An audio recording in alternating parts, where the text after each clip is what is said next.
A war of words has erupted between the opposition and Tasmania's new Education Minister.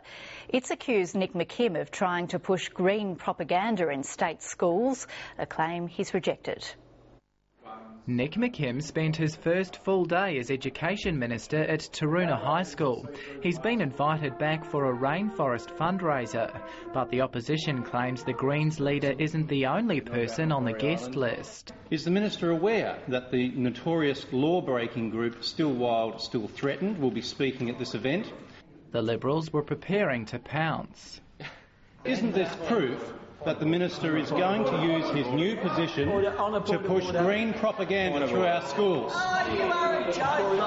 Mr McKim rejected the accusation.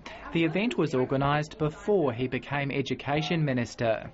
He slammed the Liberals for suggesting he tell schools who they allow to visit and speak to students.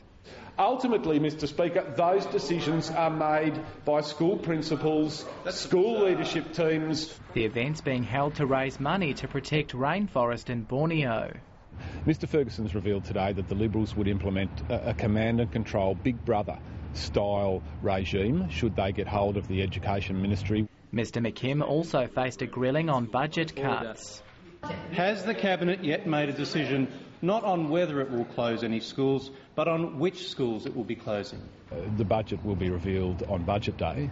The offices of two federal Labor MPs have been targeted by protesters just a day after the Wilderness Society pulled out of the forest peace talks. One involved forest workers, the other environmentalists. We need both governments to now act and commit to the protection of our native forests in new national parks and reserves. We need governments to commit to restructure the timber industry and support timber workers.